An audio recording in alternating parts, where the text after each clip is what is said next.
सबैजनालाई नमस्कार। आज हामी चाहिँ फ्याक्ट्स खालको चाहिँ क्वेसन आयो भने त्यसलाई कसरी सल्भ गर्ने भनेर हामीले हेर्न गइरहेका छौँ।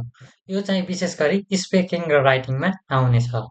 जस्तै कि कस्तो हुन्छ त नि फ्याक्ट्स खाले क्वेसन भन्दाखेरि what do you think about deforestation? How can this problem be tackles? यसमा त हामीले आफ्नो मन परी ल्याङ्ग्वेजहरू अथवा हामीले मन परेको कुराहरू लेख्न पाइएन जुन चाहिँ फ्याक्ट हो डिफोरेस्टेसन भनेको त्यही कुरा मात्र लेख्न पर्यो त्यस्तो खालेलाई हामीले फ्याक्ट्स भनिन्छ।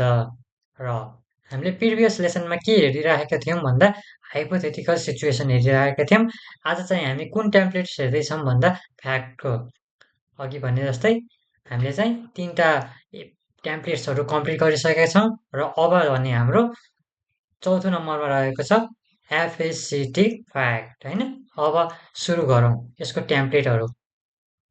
यो चाहिँ writing and speaking about fact thing. यो चाहिँ राइटिङमा नि आउँछ स्पिकिङमा पनि आउँछ। तपाईँहरूले के गर्नु पर्यो भन्दा general information on main keyword or prompts. जस्तै क्वेसन भनेको प्रोम्स भयो अनि त्यसमा चाहिँ जेनरल इन्फर्मेसन दिन पर्यो। डिफोरेस्टेसन भनेको के हो भनेर दिन पर्यो। ओपिनियन वान र ओपिनियन टू तपाईँहरूले जेनरल इन्फर्मेसन पछि दिनु होला। त्यसपछि इक्जाम्पल्स दिनु अनि त्यसको एडभान्टेज र डिसएडभान्टेज दिनु, एडिसनल क्वेसन जस्टिफाई गर्नु अनि कन्ट्राडिक्ट नि गर्न सक्नुहुन्छ तपाईँहरूले अनि त्यसपछि कन्क्लुजन गरिदिनु हो। यी सबै मिसायो भने हाम्रो टेम्प्लेट्स भयो अनि यानि कि फ्याक्ट्सलाई चाहिँ राम्रोसँग एन्सर लेख्न सकिन्छ। ल हेरौँ कसरी लेख्ने भनेर। What do you think about deforestation? How can this problem be tackled? अब यसरीलाई कसरी भन्न सकिन्छ भन्दाखेरि deforestation is removal of trees and forests. Usually, deforestation is done for agriculture and urbanization. I personally think deforestation is the major cause of global warming. Deforestation is also cause for natural calamities such as landslide, soil erosion, heavy rainfall, and drought. Deforestation can be tackled by planting trees, making parks in urban areas, and making strict rules against deforestation. However, some people believe that deforestation is necessary for developing infrastructure. Overall, deforestation impact negatively in our ecosystem. तपाईँहरूले यसरी भन्न सक्नुहुन्छ एन्सरमा। र यस्तो खाले question चाहिँ तपाईँहरूको कुन कोर्स पढिराख्नु भएको थियो त्योभन्दा अगाडि अब साइन्स ब्याकग्राउन्ड हो भने साइन्सको क्वेसन आउनेछ, म्यानेजमेन्ट साइडतिरको हुनुहुन्छ भने म्यानेजमेन्ट साइडको क्वेसन आउनेछ। यसरी तपाईँहरूलाई क्वेसन सोध्ने गर्छ।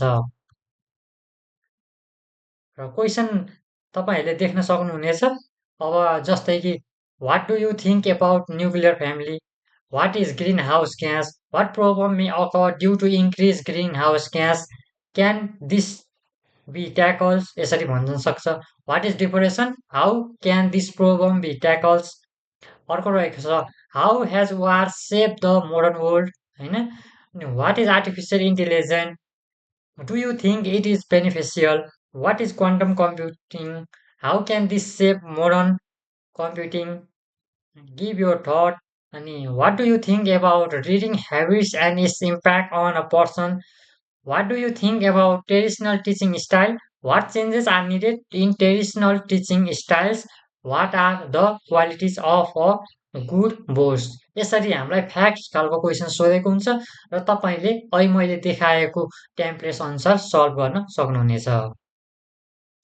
र मैले तपाईँहरूलाई अझै अरू अरू क्वेसन पनि राखेको छु, तपाईँहरूले हेर्न सक्नुहुनेछ। स्क्रिनलाई पज गर्नुहोस् र तपाईँहरूले एन्सर हेरेर यो कसरी गरेर रहेछ भनेर सल्भ गर्न सक्नुहुनेछ।